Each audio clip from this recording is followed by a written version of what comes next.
pero ahora lo hice esperar. ¿Te hice esperar mucho, Federico? Un placer acompañarte. Qué bueno. Mira, ¿quién te iba a decir? No terminamos en mi primer programa de La Nación. Programa, sí, sí. Impresionante. Bueno, felicitaciones. Muchas gracias. El mayor de los éxitos. Muchas gracias. Antes de pasar a tu métier, concretamente no quiero perderme. Puede ser como un déjà vu, porque estando en el gobierno de Mauricio Macri te tocó el cambio de viento mundial con la asunción de Trump y ahora pasa de nuevo, pero quizás la Argentina no está en las mismas condiciones. ¿Qué nos podés decir del efecto de la economía de Trump en Argentina? No, me parece, lo dijo hoy el ministro Caputo de una manera muy clara.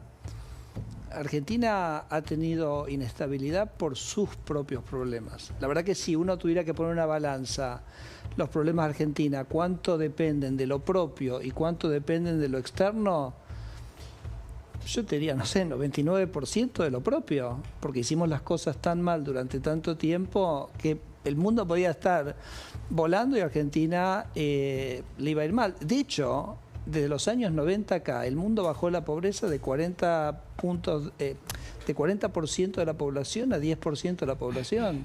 Y Argentina en ese periodo subió la pobreza de 10 a 40, ¿se entiende? Entonces, sí, los problemas son nuestros. Hoy en Argentina se ve una situación, para mí, inédita,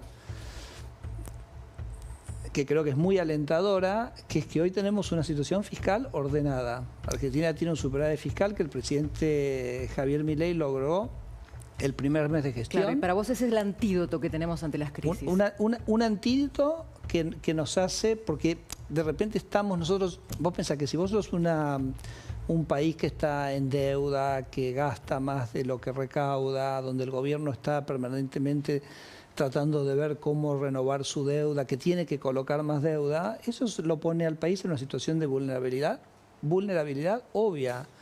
Y sobre todo por la falta de perspectivas de certidumbre. Hoy tenemos un país que tiene superávit fiscal, es decir, que está cancelando deuda, no está acumulando deuda. Entonces, Cristina, simplemente te resumo, me parece que hoy Argentina en esta situación que es muy sólida. Único país en el continente americano con superávit fiscal. ¿Quién hubiera dicho? Federico, te llevo a tu área. Sí. ¿Qué es la motosierra 2.0? Y el otro día veía en un intercambio que tuviste con Elon Musk, ¿no? Tu contraparte en el gobierno de Estados Unidos, donde te habían preguntado cuál era la clave de tu plan y vos dijiste, la clave es borrar, borrar, borrar. Nosotros preparamos la tecla borrar, chicos. ¿Tenemos la tecla borrar? Ahí está. Bueno, ¿Qué se borra este año? ¿Cómo es la motosierra? Sí, ese diálogo no era con Elon, era con un profesor de Princeton. Estábamos contando un poquito yo contaba una frase muy famosa de Elon Musk que dice la mejor pieza es que no haya ninguna pieza, ¿no? Entonces, me parece que uno a veces cuando mira el Estado, por ahí tiene una tentación de decir, bueno, ¿cómo simplifico, cómo mejoro lo que está? Y yo creo que el gobierno de Javier Milei se hace una pregunta un poquito más profunda, que es, ante cada cosa que hace el Estado, nos preguntamos, ¿debiera hacerlo el Estado? ¿Es una competencia del Estado nacional? ¿Es una competencia del Estado provincial, municipal? ¿Es una cosa que lo haría mejor el sector privado? Ahora te pongo la pregunta sí. Así entonces, a la gente que nos está viendo en su casa, la desregulación que vos estás llevando a cabo en este mandato del presidente Milei, ¿en qué cosas les va a cambiar la vida este año? Mira, vos tenés dos grandes líneas que tienen un efecto directo en la gente. El primero es lo que nosotros llamamos la motosierra 2.0 o la motosierra. Nosotros simplemente la 2.0 es cómo nosotros vamos ajustando esa estrategia. Esa estrategia quiere decir, vamos a bajar el tamaño del Estado. Y vos me decís, ¿y eso por qué a la gente es importante? Es importante porque cada peso que gasta el Estado es un impuesto que le tengo que cobrar a la gente. Entonces, si yo logro bajar el peso del Estado, quiere decir que le voy a cobrar menos impuestos a la gente. Quiere decir que antes la gente de su ingreso, del dinero que ganaba con su trabajo, le tenía que dar una parte al gobierno y el gobierno la gastaba por él o por ella. Y ahora decimos, no queremos que el gobierno la gaste por él o ella, le vamos a devolver ese dinero al individuo. Entonces, bajar el gasto es bajar los impuestos. ¿Qué impuestos se bajaron ya en el año 2024? Bueno, ¿cuál fue el más importante que se bajó? Que se bajó bestialmente, el impuesto inflacionario, que a su vez es un impuesto que pagan primordialmente los que menos tienen, y por eso se explica la caída dramática de las tasas de pobreza en Argentina. bajamos el impuesto país, el impuesto a las ganancias terminó en niveles muy inferiores a los que había en 2022, bajamos aranceles, bajamos muchísimos impuestos, bienes personales, que es importante para que los capitales vuelvan a Argentina y que se empiece a crear trabajo. Y ese trabajo de la motosierra que continúa es la que permite que se sigan bajando impuestos. La semana pasada el ministro Caputo anunció 2 bajas adicionales de impuestos. Sí, seguramente las estuvieron discutiendo. Las retenciones, productos regionales, desaparecieron las retenciones de los productos regionales, se bajaron las retenciones a productos de la pampa húmeda hasta mediados de año, y se bajaron los impuestos muy grandes que teníamos, los impuestos a los automóviles. Entonces, digo, ese es un proceso que va a continuar. ¿Cuál es el proceso? Nosotros vamos a hacer para la gente el mejor esfuerzo para reducir el peso del Estado. Y cada peso que ahorramos es un peso que va a implicar menores impuestos para la gente. Esa es una línea, perdón, Cristina. Y la segunda línea es la de la libertad económica, que tiene que ver más estrictamente con la desregulación, que es básicamente sacarle el pie de encima a la gente en términos de menos trámites, menos complicaciones, más libertad para trabajar.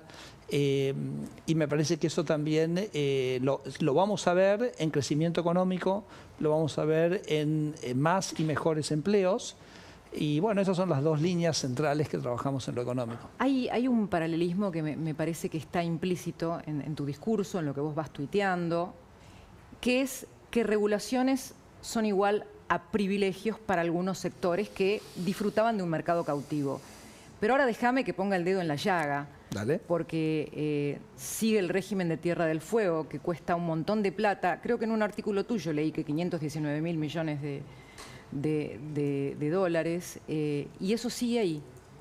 Sí, sigue ahí, pero realmente modificado, porque vos te acordás que el año pasado nosotros habilitamos para que la gente pueda importar de manera libre, sin aranceles, a través del régimen de courier. Entonces, si vos querés comprar un celular, que es, digamos, quizás el producto emblemático de la protección de Tierra del Fuego, hoy ya el argentino, que quizás el que viajaba al exterior, ¿no? Había gente que viajaba al exterior, a Miami, a Europa, se compraba sus celulares y lo traía como equipaje y no pagaba aranceles por ello y tenía la posibilidad de acceder a ese celular. Hoy esa posibilidad la tienen todos los argentinos, ¿no? ¿Vas a desregular en la medicina como te pide Cristina? No? Bueno, pero la medicina es impresionante lo que hemos hecho, ¿no? Porque hemos hecho muchísimos cambios. Estamos muy contentos porque los remedios acá, los comparás con algunos en España, es una locura. Los medicamentos salen 5 veces lo que valen en España. Escucha eso, valen 25 veces lo que valen en India. Es una situación que heredamos de muchísimos años. El precio de los medicamentos cayó 1/3 desde que Javier llegó al gobierno, así que, venimos con un proceso interesante. Nosotros hemos hecho una serie de medidas tendientes a eso. En particular, que hay que recetar el valor genérico del medicamento y no la marca. Hemos cambiado la receta electrónica, que es la que básicamente nos permite verificar que efectivamente eso ocurra.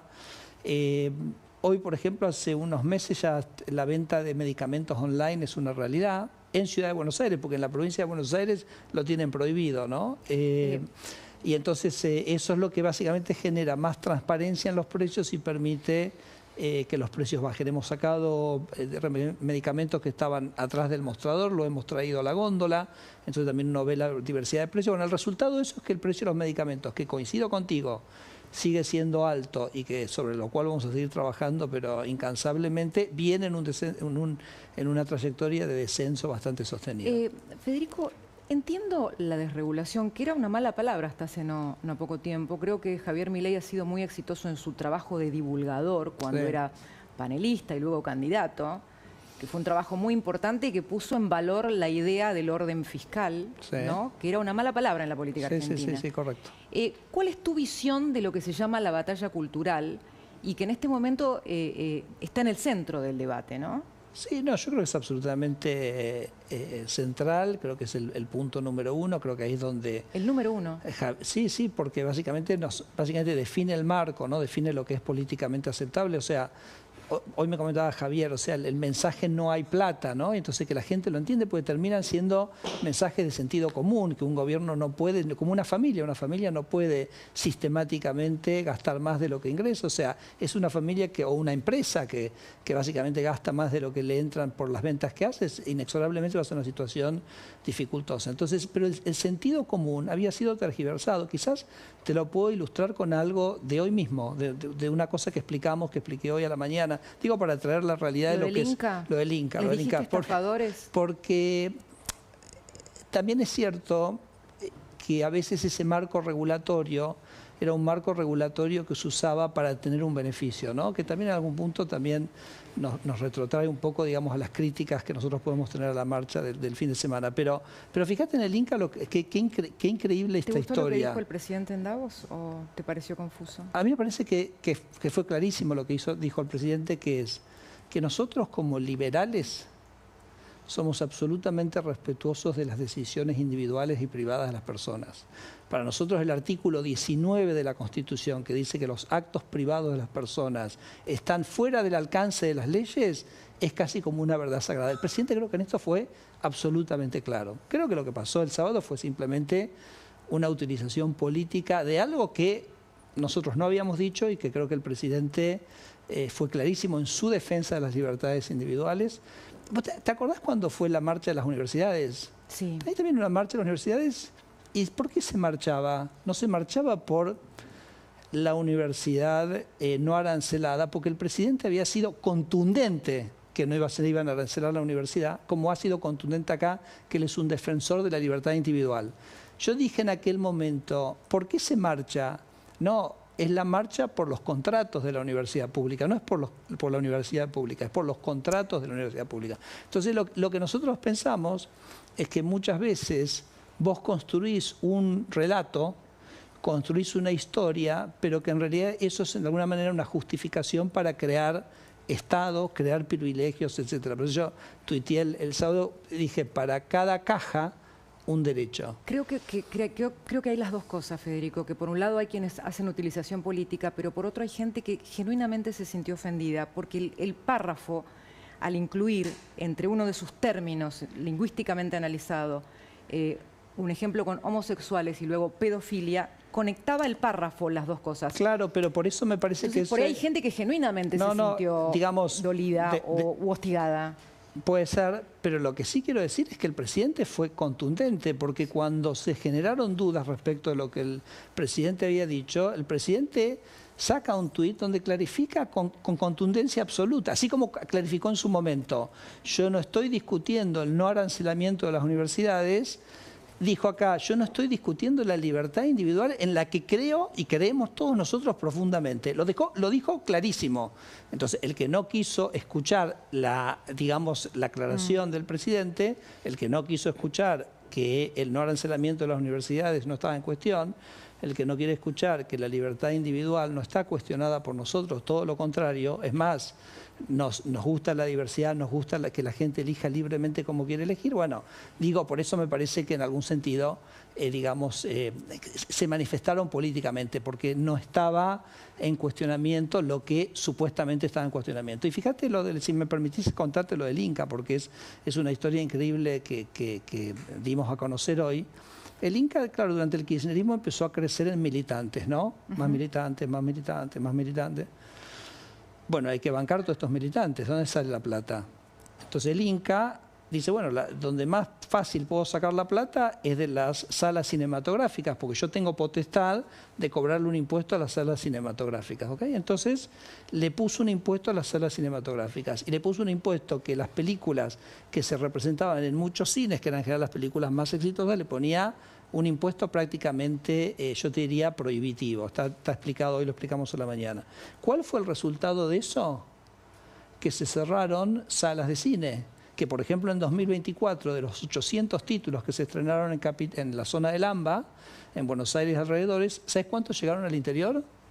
200. ¿Okay? Porque claro, si vos sumás salas pequeñas en el interior y cada una de esas salas te implica un impuesto mucho más grande, a vos no te rinde eso. Entonces, ahora, cuando vos lees la resolución, es extraordinaria la resolución que hizo el Inca en su momento, porque todo el argumento es que ellos quieren defender el cine y que quieren defender la diversidad. Y entonces usan eso como un argumento para cobrarle un impuesto al cine y destruir el cine en el interior, ¿no? Entonces yo por eso digo, y con eso te termino, que hay mucha hipocresía en todo esto, porque vos usás una causa noble, y el presidente mismo usó esa expresión, para construir un relato que a la postre lo que busca es defender algún privilegio o hacer alguna caja y conseguir recursos del Estado. Y eso es lo que nosotros no estamos de acuerdo. La última pregunta tiene que ver con la tapa de esta revista, la revista The Economist, una de las más prestigiosas del mundo en materia de análisis económico. Dice: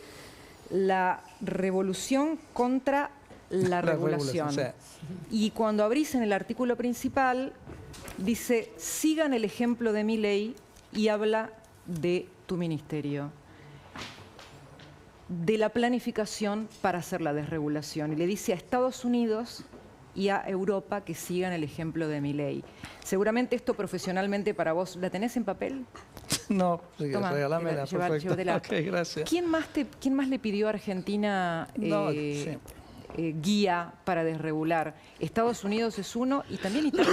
Sí, también Italia. No, y te digo que hay muchísimo interés de muchísimos políticos en Latinoamérica. O sea, en toda Latinoamérica se está viendo la gestión de Milei con muchísima atención. Creo que todos nosotros, somos todas economías que estamos muy sobrereguladas, porque el discurso, que en algún sentido también a lo que el presidente Milei iba, ese discurso, digamos, muy pro Estado, que ha prevalecido en el mundo occidental en los últimos años, ha llevado eso. Entonces, todo el mundo está, digamos, consciente de esto, o mucho más consciente. Vos sabés que hace un año, Mario Draghi, que es un político, fue presidente del Banco Central Europeo, fue el primer ministro de Italia, escribió una nota que decía justamente esto, porque vos fíjate que en Europa vos tenés una doble regulación, porque tenés la regulación del país y después tenés la regulación de la Unión Europea arriba, ¿no?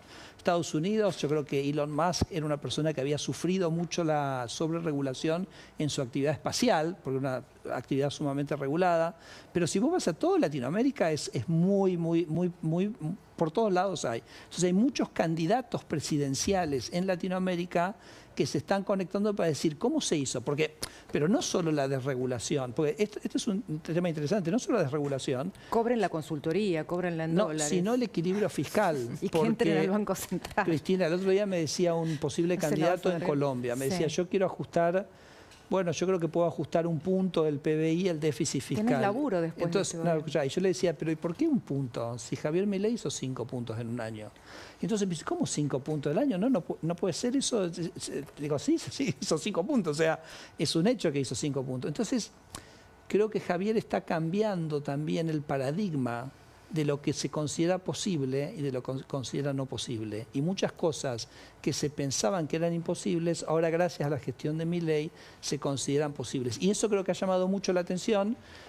Así que no, hay mucho interés de Europa, de Japón, de países latinoamericanos, sí, pero bueno, nosotros lo que tenemos que hacer es demostrar que esto funciona en Argentina, no en el resto de los países. Te iba a decir exactamente eso. Nuestro foco está acá. La vara está en el resultado. Olvídate, gracias, Federico Sturzenegger, por estar en este primer programa. A tu primer programa. Un placer. Amigos, enseguida el análisis económico de Florencia Donovan, la bomba de Camila, y ahora unas palabritas que vamos a cruzar con Leonardo. Yo se los nombré recién.